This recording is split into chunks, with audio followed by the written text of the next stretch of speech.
welcome to Church in Ocean Park. I'd like to start off today with a song that I learned this song from Rabbi Jonathan. And, he's been with us before. Uh, and we always would sing it at Passover time. And it is about web of women and how when you read that story of Exodus and the birth of Moses and all of those stories that come around that time, it's really a web of women that keep things going. So here is the chorus. It was a web of women, a web of women, who kept the Hebrew children alive. It was a web of women, a web of women, who helped the Hebrew children to survive. It was a web of women, a web of women, who kept the Hebrew children alive. It was a web of women, a web of women, who helped the Hebrew children to survive. All right, so y'all sing that with me. All right, ready? Here we go.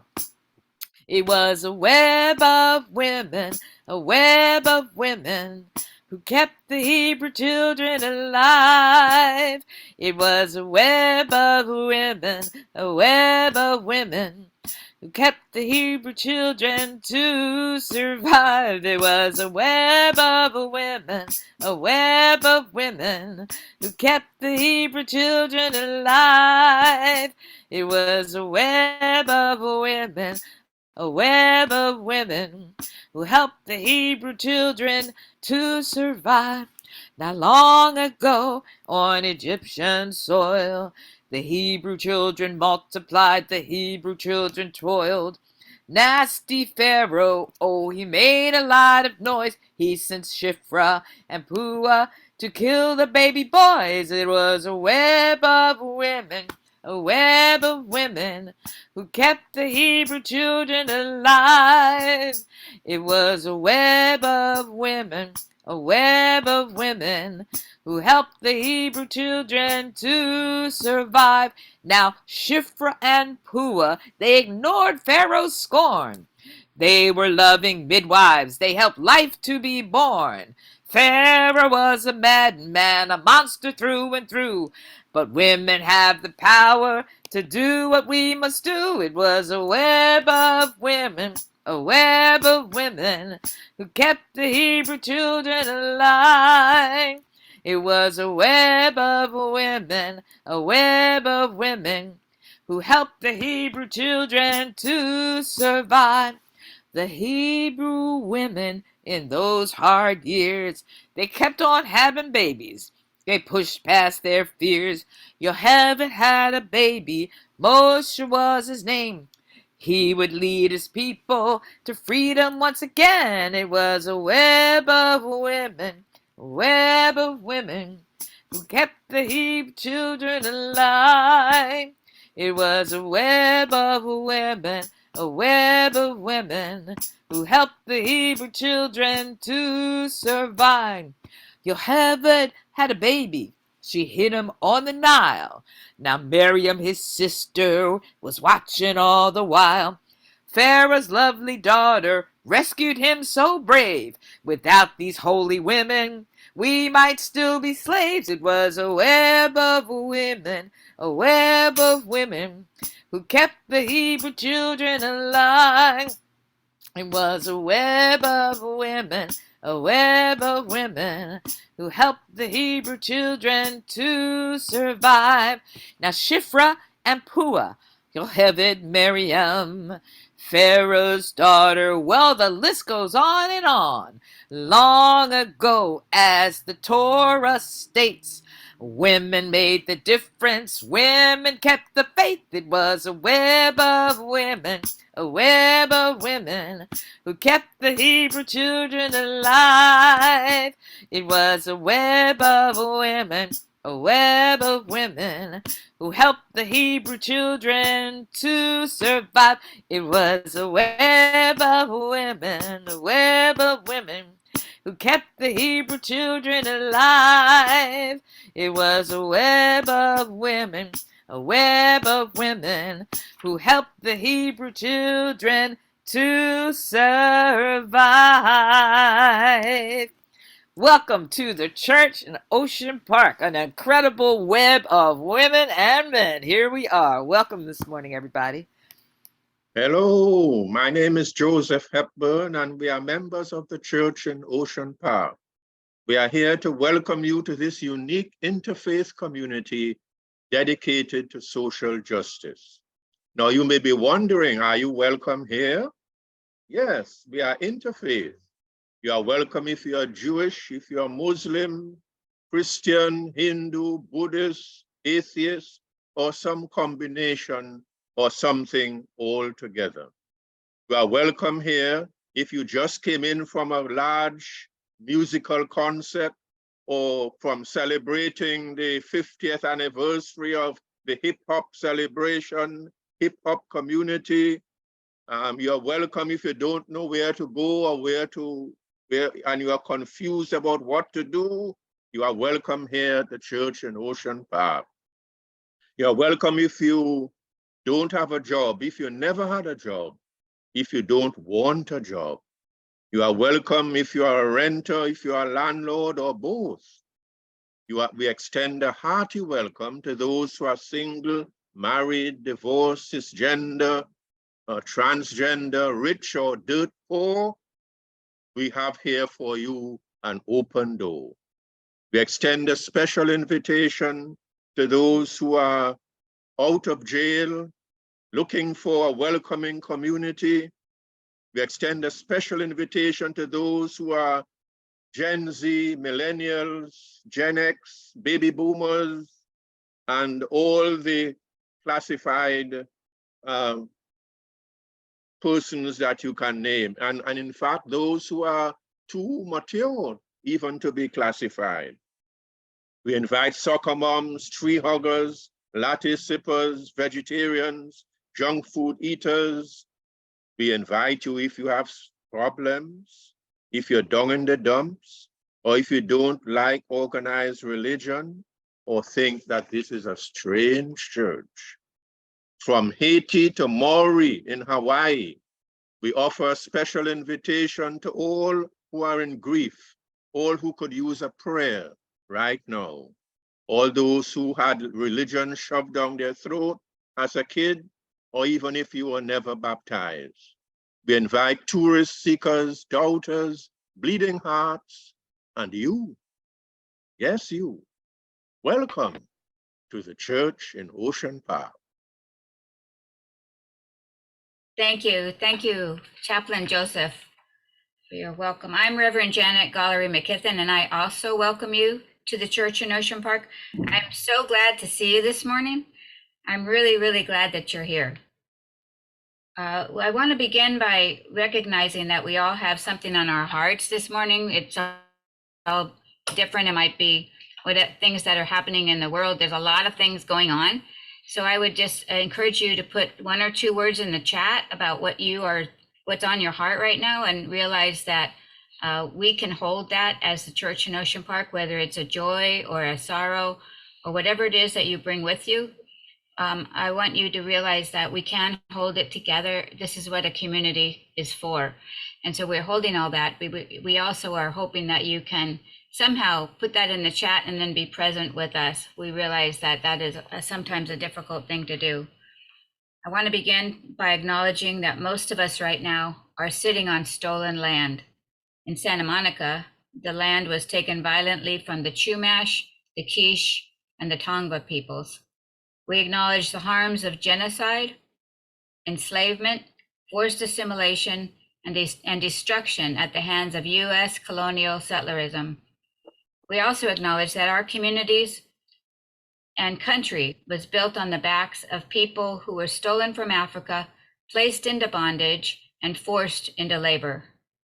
We acknowledge that we benefit from that labor that has never been repaid. In our acknowledgement, let us commit ourselves to healing by helping to create a more just and equitable world, through the struggle of changing the way that we do things that we see as normal, but are actually systemically hurting people. We all have biases, and it takes intentionality to build compassion for people whose lives are different from our own. At the church in Ocean Park, we seek to work together to build compassion across boundaries, to tear down unjust systems and build new relationships of healing and of love. This morning, you'll hear from a variety of people, and that's by intention. If you hear something that you disagree with, know that they do not speak for the church in Ocean Park in its entirety, and that your voice is just as important as theirs. Thank you for being a part of this community this morning. Thank you for helping break barriers and build more compassion. Thank you for doing your part to help bend the arc toward justice. And now we center ourselves each week with a chant by Thich Nhat Hanh. I have arrived, I am home, in the here and in the now 3 times. Take a deep breath.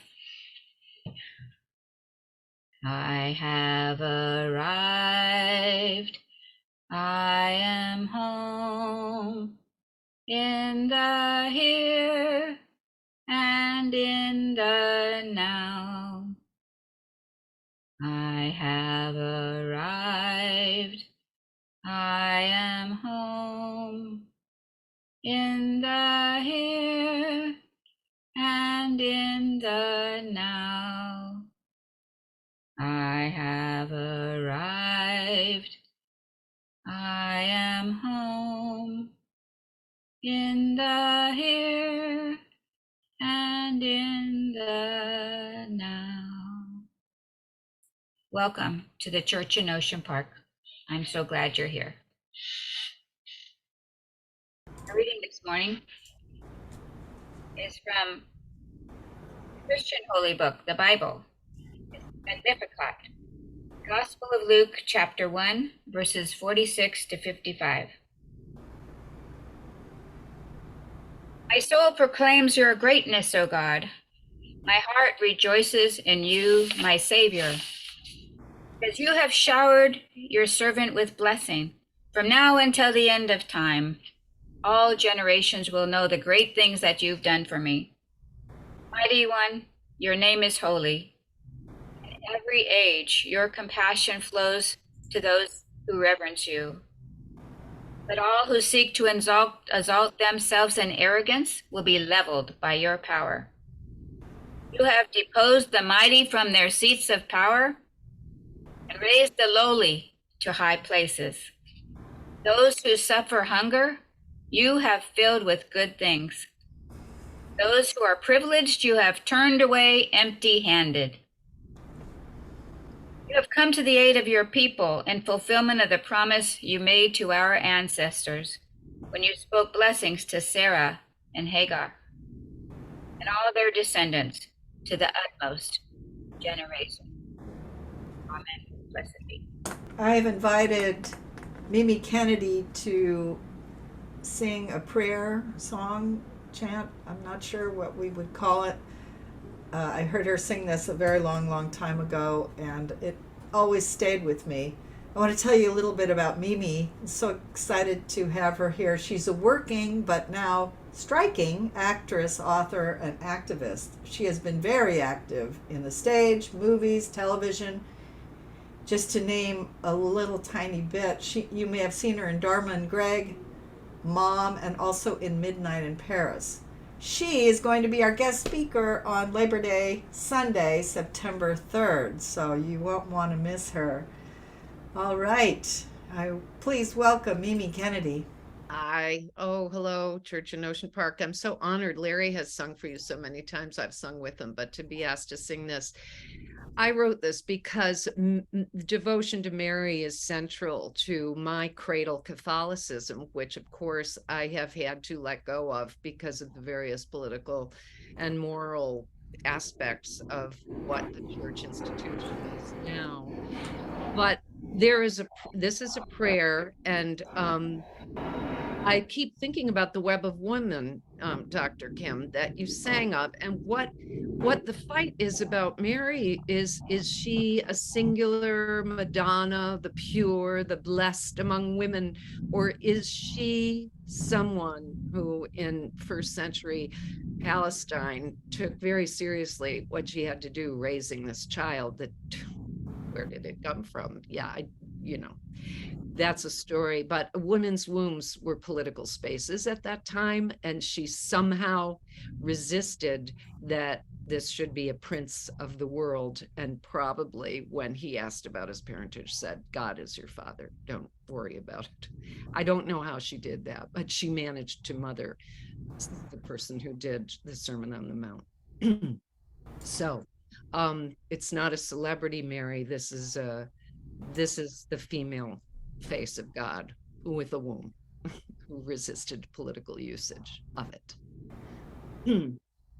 Hail Mary, full of grace, the Lord is with thee. Blessed art thou among women, and blessed is the fruit of thy womb, our Jesus. Holy Mary, Mother of God, pray for us sinners now and at the hour of our death. Amen. Amen. Amen. I'm going to sing it again because it's incantatory. Hail Mary, full of grace, the Lord is with thee. Blessed art thou among women, and blessed is the fruit of thy womb, our Jesus. Holy Mary, Mother of God, pray for us sinners now and at the hour of our death. Amen. Amen. Amen.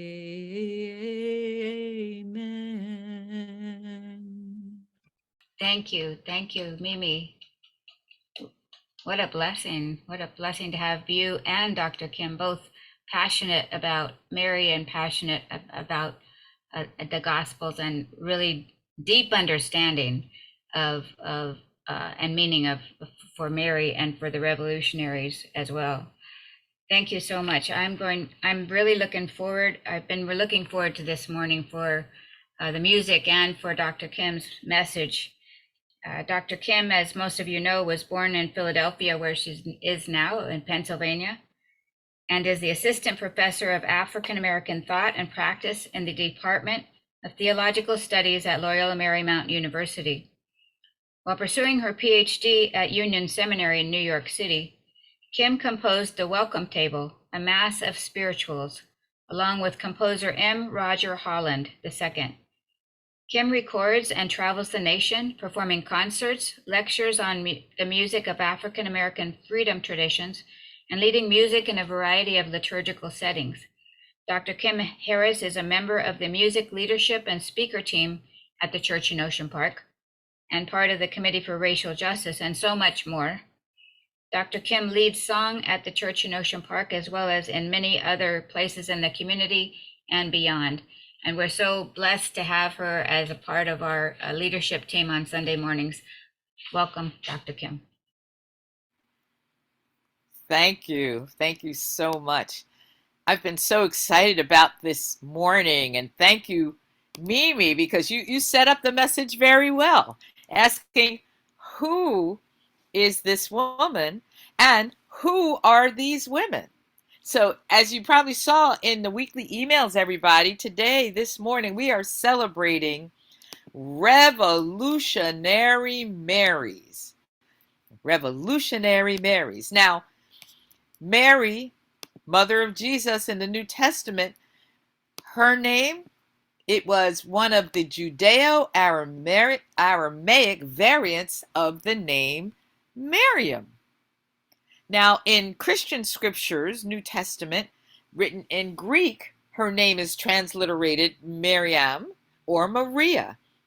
And several other women in the New Testament, including Mary Magdalene, are all called by that same name. Now, when you think about names, what does this name mean? This Miriam, it means several different things. It can mean rebellion, revolution. It can mean a bitter sea.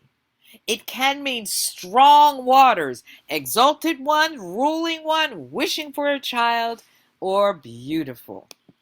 So many meanings for this name. Now, I was thinking about this morning and about these revolutionary women. And yes, women, and in particular, Miriam, sister of Moses, Miriam, mother of Jesus, and Mary of Magdalene. These are revolutionary women. Women take chances. Women celebrate. Women lead the community in song. Women are prophetic leaders. Women make mistakes. And women come back from that and keep on going, keeping the community going in the right direction. Revolutionary women. Now, Miriam, sister of Moses. When we first meet her, she's part of that web of women I was singing about at the beginning that helped to, that were part of that freedom tradition from the biblical book of Exodus in the Hebrew scriptures. When we first meet her, we don't even get her name right away, but we do know that she is watching over Moses as he's floating on the Nile in that basket that has been sealed with, I'm sure, some really stinky pitch to keep that basket floating, to get away from Pharaoh and Pharaoh's soldiers that were trying to kill the male Hebrew children. Miriam watched over until Pharaoh's daughter saw the basket and had it pulled out of the Nile and raised that baby, Moshe or Moses, as her own. Now Miriam, we see her again when Moses gets ready to lead the people, lead the mixed multitude, the Hebrew people and the others who decided to go with them, that mixed multitude, to lead them out of slavery into freedom. Miriam was there, and by then she's Miriam the prophetess. She's a leader in the community. Now it was Moses and his brother Aaron and his sister Miriam, leaders in that community. And after they crossed the Red Sea, or the Sea of Reeds, and of course that's an incredible story. Every now and again I have to watch The Prince of Egypt. They tell the story pretty well in that movie, as a matter of fact. But after they get across the Sea of Reeds, it is Miriam who leads the people in song to the tambourine. And as a matter of fact, that song that she sings, the way it's recorded in the biblical text, that is one of the first, well, actually they say probably one of the oldest of the songs recorded in the biblical text about the people reaching freedom. Yeah. That oldest song is put in the voice of Miriam. Now, remember I said sometimes revolutionary women make mistakes? Well, she made a mistake, and we don't always hear about this part in her story. But, well, this part comes from that book of Exodus. And we're now, they're going through the desert. They're in the desert for over 40 years. And needless to say, stuff happens. And when I say stuff, you know what I mean, but I'm not going to say that word that's going to make you clutch your pearls. Okay, so here is what happens. While they were encamped at Hazeroth, Miriam and Aaron, they started criticizing Moses because he had married a Cushite woman. Now we know her as the woman called Zipporah. But Aaron and Miriam, they were starting to criticize Moses about that. And they said, has God only spoken through Moses? They said, hasn't God often spoken through us? And God heard their complaining. Now Moses was a very humble man. And as a matter of fact, by this time Moses was exhausted and he was even asking God for help. But, they were criticizing him. And Moses was humble. One of the humblest on the face of the earth, the way the biblical text puts it, and says, suddenly, God spoke directly to Moses, Aaron, and Miriam. Come out of the tent of meeting, you three. So the three of them went, and God came down in a pillar of cloud and stood at the entrance of a tent. Now, this is actually kind of interesting because up until this time, God had spoken directly to Moses, but to Miriam and to Aaron, it was more about visions and all like God did for other prophets. But now you've got God speaking directly to all three of them.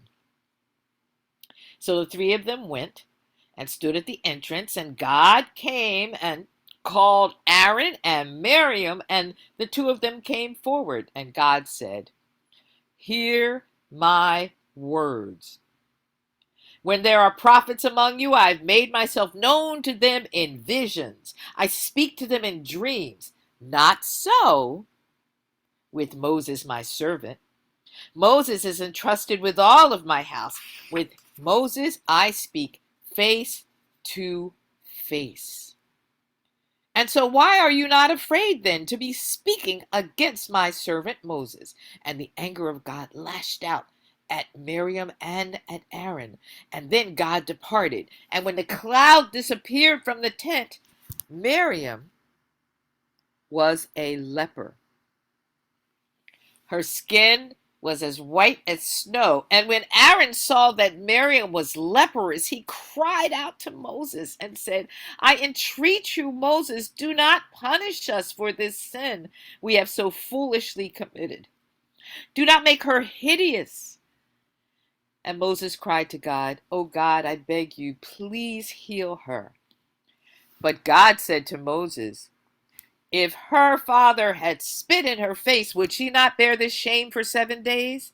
So banish her from the camp for 7 days, and after that, bring her in again. And so Miriam, the prophetess, Miriam, the leader of song, Miriam, who had watched over Moses, was banished for 7 days, and the people would not set out again on their march until she was brought back in. It's really quite an interesting story. And actually, when you read the text, you see that after this time, after she, criticizes Moses, and after she gets the leprosy, and after she is banished, we don't hear her speak anymore, even after she is brought back in. So, there's some people that say that her leadership, the writers of the text were trying to diminish her leadership, and so they don't hear her speak anymore.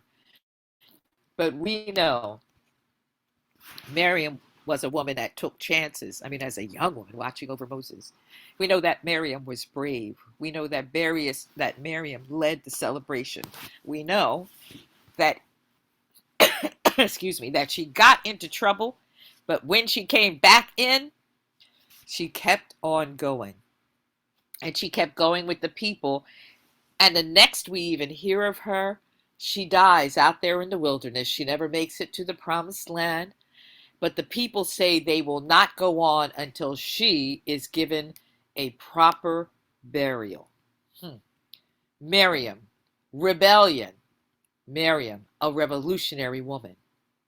Now, when we think of that other Mary, Mary, the mother of Jesus, we hear some interesting things about her. I mean, Mary, mother of Jesus, said yes when it was necessary.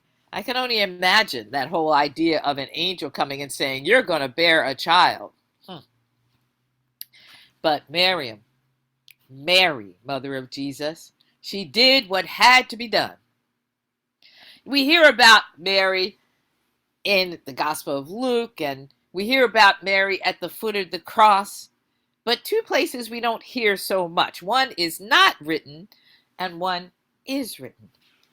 The one that's not written, and you may have heard me talk about this before, is that Mary, mother of Jesus, had to raise that child in an oppressive world. In a world that was occupied by the Roman soldiers, where they could kill you right there in the street. In the world where a Roman soldier would say, you have to carry my things, and you must carry them for a mile, and you had to say yes. I can only imagine what it was. But, you know, sometimes you'll hear African Americans say, I had to have the talk with my children. Well, Mary, mother of Jesus, had to have the talk with young Jesus. You got to watch out for those soldiers. If they say carry stuff, you have to carry it. If you get smart with them, they might kill you on sight. Mary, mother of Jesus, had to have the talk. And so I lift her up when I think of what she had to do in that oppressive time, as I lift up with all the mothers and fathers of children of color that have to have the talk with their children. Mary, mother of Jesus, who also is written that she stood at the foot of the cross. Another dangerous kind of situation, because you had the Roman soldiers at the foot of the cross too, you know. They were there. Mary was there at the crucifixion. And as you all probably know, the crucifixion was not a one-off event. As I say to my students, and I'll be saying to them just a few weeks from now, who did the Romans crucify? Everybody. If you got in trouble, if you broke the law, if they just didn't like what you were doing, you would face crucifixion. And they would line those crosses up along the road as a warning that they were in charge and the people in occupied Judea were not in charge. And there was Mary with the other women at the foot of the cross. She was brave. That is written. Now, one other place where a lot of times you hear her left out, but it's even written that she's there.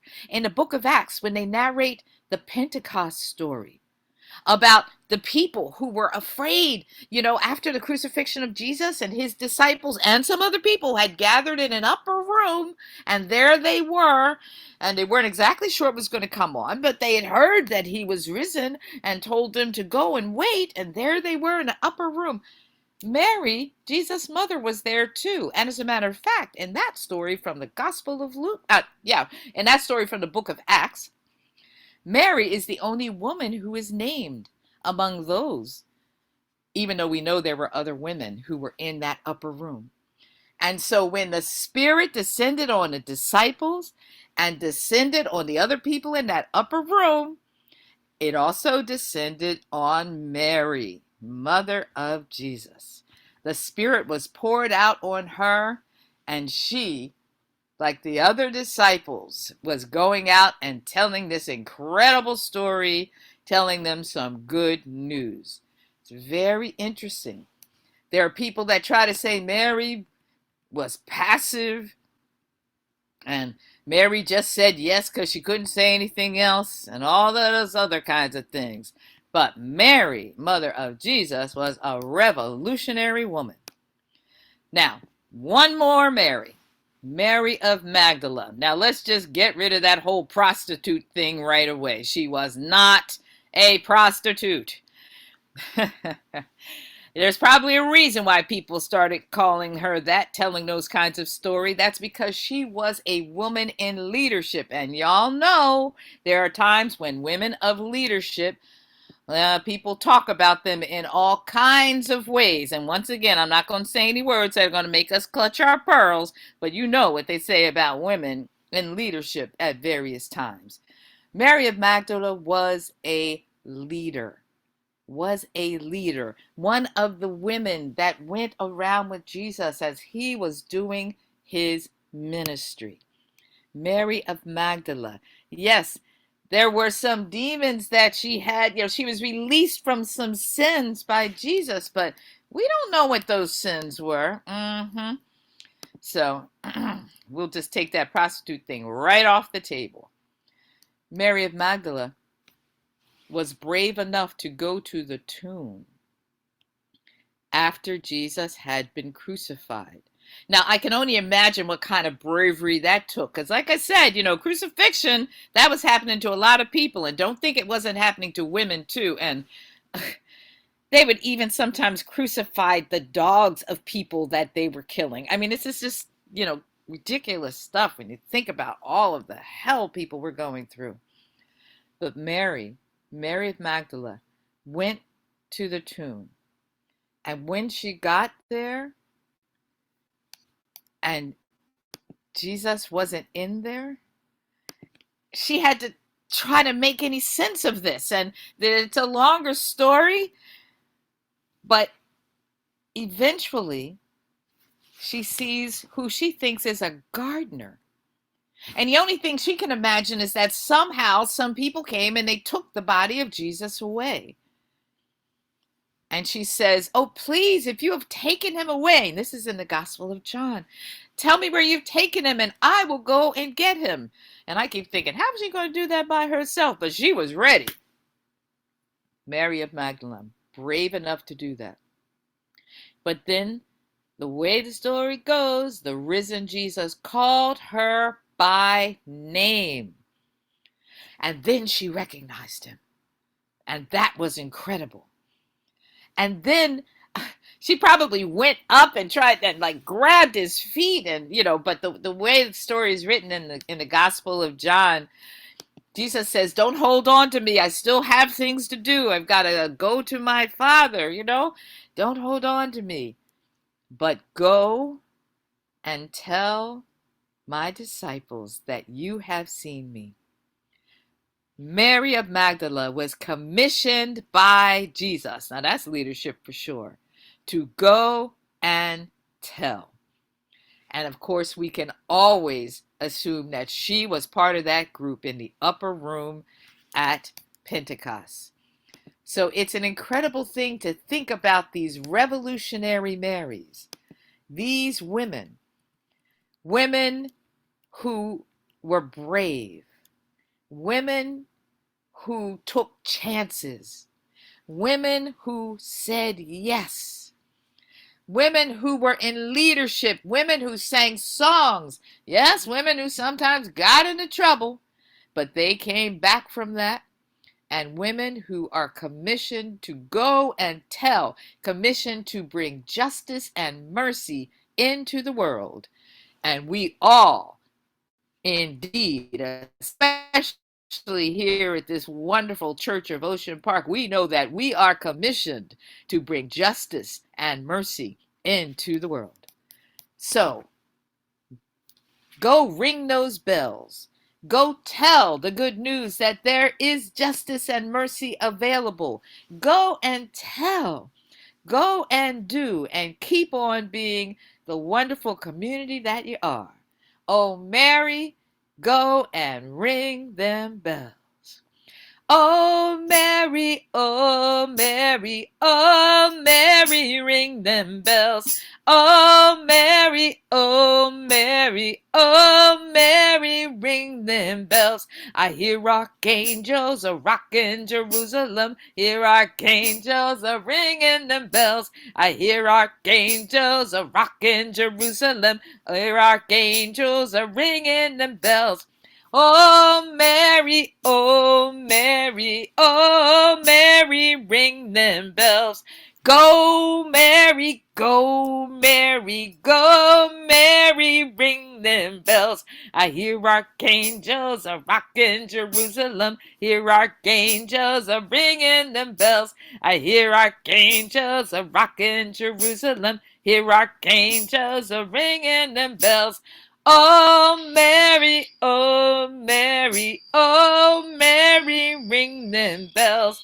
Go Mary, go Mary, go Mary, ring them bells. Thanks, everybody. Thank you, Dr. Kim. Woo! Beautiful, beautiful. And now we come to the time where we're able to do some community sharing. So if you have a statement to make, a brief statement, or you'd like to ask Dr. Kim a question, either raise your hand the Zoom way or try to get my attention by raising your hand like that. Incredible, incredible, Dr. Kim. Craig, Kevin, or Daria, whoever it is. Yeah, it's me. Great. Okay. Dr. Kim, first of all, that was like so informative. And I've been a theology student, as you know. I've never, ever, ever heard anybody, any professor talk about Marys in that way. I mean, we've referenced courage, justice, the Song of Mary, but when are you teaching another class, and when can I sign up and find independent studies with you? I'm doing it. Thank you, Daria. I'm actually in the spring, I'm teaching liberating theologies. Okay, I'm gonna sign up today. All right. So I don't even know if they have those ready to be signed up yet, but it's on the books. Monday nights, liberating theologies. She'll do it too. All right, Fran. Hi, can you hear me? Yeah. Yeah. So lately, in the last year or so, I've noticed that the Marys in my life are amazing people. I have one friend, her sister had lupus, and she donated her kidney to her.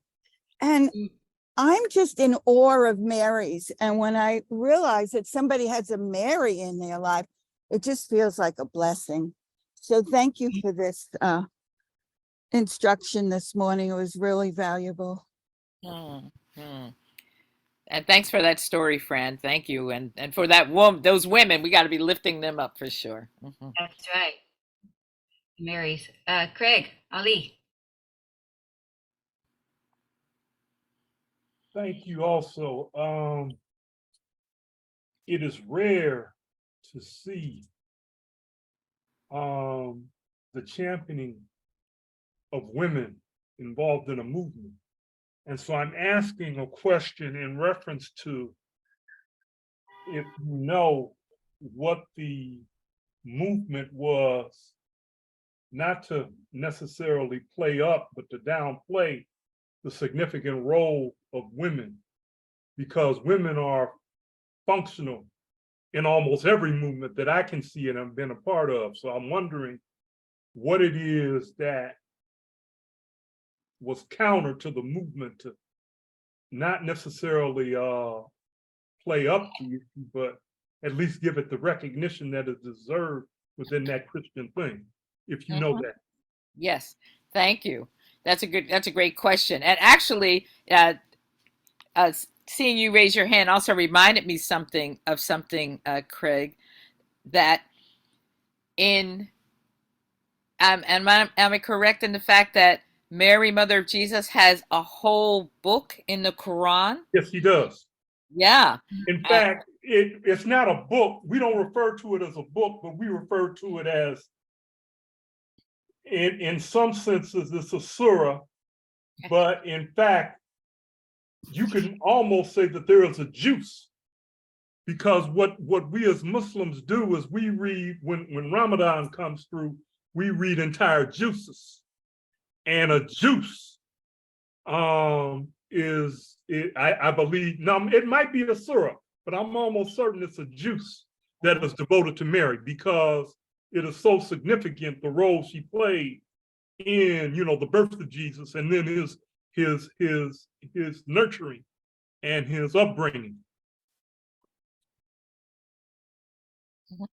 Right, thank you. Yes. And so, yeah, so, and you know, I know that But sometimes we have, my yeah, question I'm was going to that, answer your question too. I am going to answer your question. I just wanted to also let everybody know that next time we have a Professor Hussein here, he's actually very devoted to Mary and has, you know, yeah, beautiful image. very significant figure within the Muslim text. Yes. Okay. Thank you. Thank you, Craig. Now for your question. It's very interesting when you read some of the early Christian history. I mean, even before, you know, at the beginning when people weren't even calling themselves Christians, they called themselves followers of the way. And during that time period and the next at least 2 to 3 centuries, there was a lot going on in terms of trying to figure out who were the leaders, what were the significant writings that should be included within the canon of Christian scriptures. What were the writings that should be left out of Christian scriptures? So there were all kinds of things going on. Even, you know, at that time there was question about, well, the coming up together, what became rabbinic Judaism and what became the way, that separation was going on. So all during that time, there were questions about women and women's leadership because, of course, they're coming up in a patriarchal world. And so as these things were being decided in terms of what books were going to be kept, what were going to be extra canonical, what role women could have. And you can see some of this even if you just read, the later part of the New Testament, some of the letters of Christian scriptures, the questions about women and women's leadership. But there were even women deacons back then and all of that kind of things going on. And what a lot of these scholars will say is that when you look at movement at the beginning, when a movement is trying to get itself together, you get that leadership wherever you can. You really do. But then as a movement begins to solidify, some might say calcify, and as a movement then begins to take on some of the aspects maybe of the world around it. I remember the world around it, around the early Christian movement was moving out among the Romans and that world. Then women's leadership began to be diminished more and more. And so, there's some great books. There's some of the things that I really appreciate are things like the Women's Bible Commentary. And this is, I think, one of the first editions of it. There's another edition of it too. When you read this kind of thing and you start reading about what was going on with women in those early church communities, you can really see and hear what happened that was diminishing women's leadership decade by decade and century by century. So that's a great question. And yes, what people say is that when a movement's getting going, you get the leadership when you can, and then stuff starts to happen. Mm. And then things like women's leadership can be diminished. Thank you for that question. Thank you. Yeah, and it's in many movements. The same thing happens. Abby. When I was in Sunday school, my BFF, who was also named Mary, was in the same group. And I think it was her mother that told us, sometimes it's kind of hard to pray to God because he's, strong and there's all that reverb. So you could, if you feel that way, you could talk to Jesus's mommy, and that's Mary. And so I did. And now I realize I was talking to a revolutionary. I don't think I knew that at that time. Yes, definitely. I mean, that whole idea. It's interesting because I've been doing some studying about spirituals, and there's even spirituals that say, go ask Mary to tell them that I'm coming. There are things like that, and people always say, "Oh, Catholics are praying to Mary," but in the Catholic tradition that I'm still a part of, you know, you don't pray to the saints. You ask them to pray for you. And so that's the way you do it. You ask them to pray for you, just like in many traditions ancestors can be go-betweens between people on earth and, you know, the great creator, in the ways that they're thinking about it. So yes, go, you know, check in with Jesus's mommy, you know, just like that. We've got some good revolutionary mommies on here today. That my mommy's here, and Reverend Janet, is your mother still here? Yeah, she is. She is. Uh-huh. So we've got some great, you know, and so we know the importance of having a good one of those.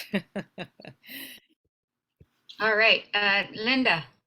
Just a quick question about sort of follow-up question to Craig's question and your answer. It's a historian, and I would be interested in thinking about. It's been a very long time, like a very long time, more than 50 years since I studied anything about the history of the early church, and I'd be interested in recommendations about that. Yes, I was just looking as you were saying that. I thought, oh, what would be a great book?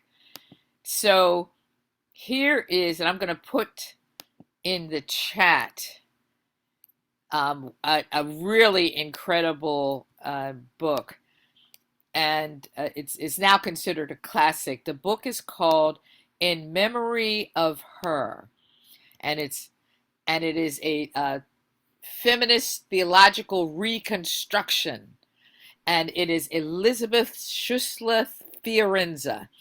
And like I said, right now, so I've got a link for it in the chat. I just grab one real quick. But In Memory of Her. And she really does a deep dive and a deep dig into, you know, those early times of the Christian churches. And so it's definitely worth the read. Like I said, now it's really considered a classic, and there are some newer ones out. But as more and more women became biblical scholars and scholars of ecclesiology and all, more and more wonderful texts have been written. But this is a good place to start. So Rachel Rose. Good morning, everyone. I am not a huge fan of the God of the Old Testament. I don't think that that God as portrayed is very nice. The story with Miriam and God giving her leprosy did have a chilling effect. It did silence her voice, and I think that that's a horrible message about, and maybe it's from something of the times when those gospels were written down, which would have been a century or two after the death of Jesus. I'm sorry, that's from the Old Testament, but I think that the story ends in such a way that it kind of teaches those who follow the Old Testament, particularly Jewish people, that God condones the silencing of women's voices. And so I don't know if you have any thoughts on that, Dr. Kim. Yes, I do. Because that's obviously not the resolution that we would like to see here in the 21st century. Mm-hmm. Now, what you always have to do is that you always have to ask who was writing the stories down, because it's the people who are writing the stories that are making those kinds of things happen. And so what women biblical scholars do is to take a look and to say who was writing them, when were they written, and what were the circumstances. Because what's interesting about that story of Miriam and the leprosy is that both she and Aaron criticized Moses. So one of the first questions would be, how come Aaron didn't get the leprosy also? So you would ask that. And then, and part of what, because when I was, reading and preparing, they were talking about the fact that some of the people who were eventually writing the stories down, and a lot of these stories were being written down, many, many centuries later. They talk about these stories being written down when the Hebrew people were in exile and in Babylon, and like when a lot of the stories were being written down. They said what's interesting though is when you read the story, even take into account who wrote them, because we don't know what God did. I mean, these aren't videotapes, and as we all know, even videotapes, people interpret them different ways. When you look at it, it's very interesting that the people would not move forward until Miriam came back into the camp. And after she died, the people would not move forward until she was given a proper burial. So something is going on in there that even those people who were writing the stories down, if they were trying to suppress women's leadership, they still couldn't exactly suppress it, because we can read between the lines and see that something else was going on. So we just have to keep asking those questions. And that's why you always need interpreters of the text from different perspectives that have a different, what they talk about, hermeneutic, like what lens are you using to view these texts? Because there might be some, and I know a lot of revolutionary Jewish women, let me tell you. And when they read these stories, they're looking at it. I mean, the people that wrote Web of Women and all that. I mean, that's what we're looking at, saying who wrote them, what were they trying to do when they wrote them down, because these stories were circulating long, long, long before they were written down, and what were their circumstances at the time. So thank you for that, Rachel Rose. Thank you. And yes, Linda, I appreciate what Linda Bond just put. So reading against the grain and reading between the lines is what we say about the sources. Thank you very much, Linda. Yes, reading against the grain and reading between the lines. And that's what we always have to do. All right. Chaplain Joseph. Yeah, thanks. So I think also that when you realize that it is the Old Testament was written by mainly a patriarchal society, highly patriarchal community and world, but still the value of women does come out, even though the patriarchal cloud tries to block and to stifle the role of women. We see women still, we see the evidence of the power of women still coming out. So it comes out in that same story that Dr. Kim was talking about Miriam. And even in her death, she had influence, and a whole movement couldn't go forward, without her, without recognizing that, she was important. So I think we have to look beyond the face value of what we read.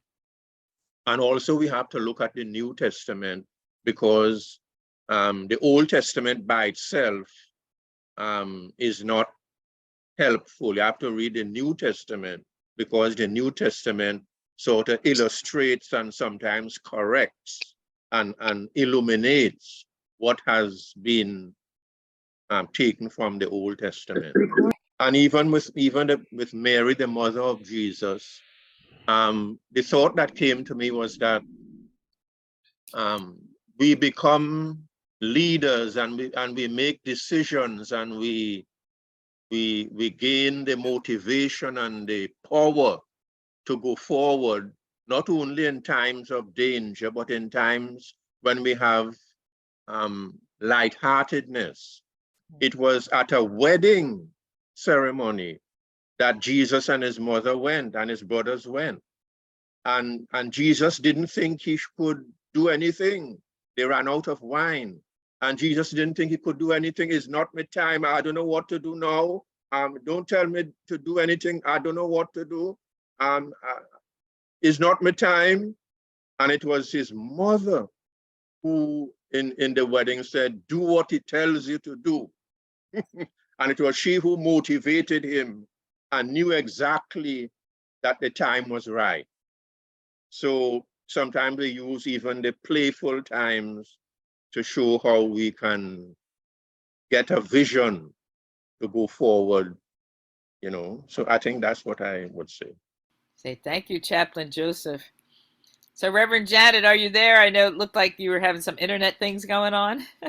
Yeah, so unfortunately, I've been in and out a little bit, and I apologize. But I really appreciate, I haven't actually missed as much as it might look like. So I really appreciate all that has gone on. And I just want to add that in almost every movement, this happens and continues to happen, where women's voices women are very incredibly important in the movement. But if something gets written down about it later on, it doesn't reflect that always in all cases. And we always need to question who wrote this both in the Bible and in whatever else we read, because whoever writes things down has their own biases. And so, and it comes out of their culture, but it also comes in the particular person as well. So thank you all for an incredible sharing time. Oh, Dr. Ijoy has a question or a comment. I would like to say this. It's so good and being here and asking the questions. But years ago, I wrote something down and it says, who, when, where, what, why, and how. And then I attribute that to most things that, like we're talking, who wrote it?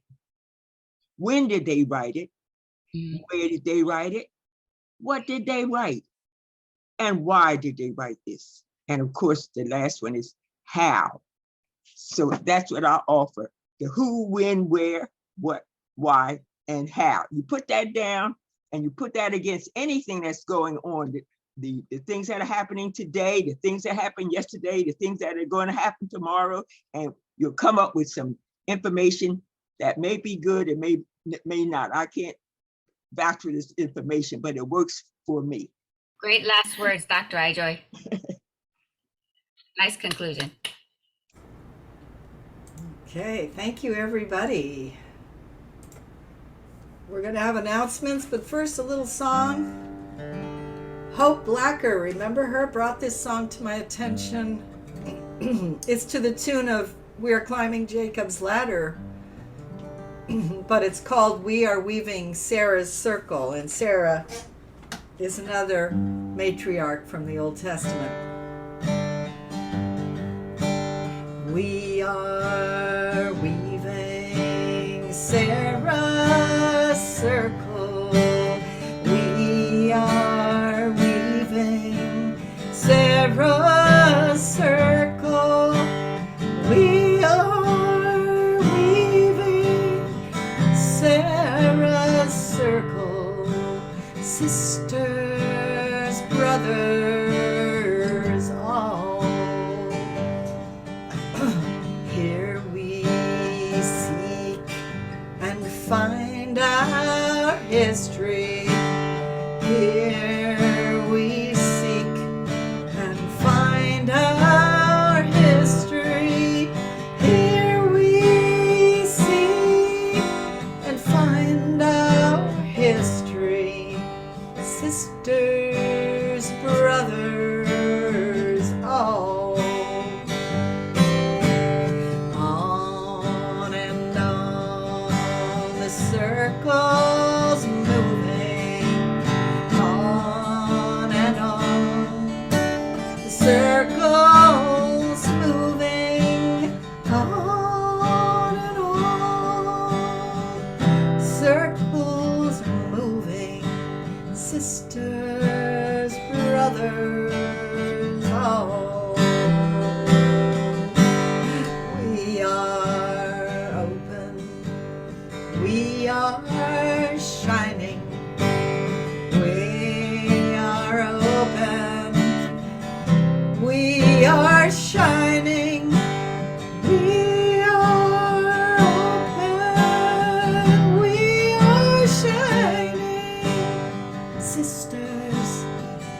brothers all. Sisters, brothers all.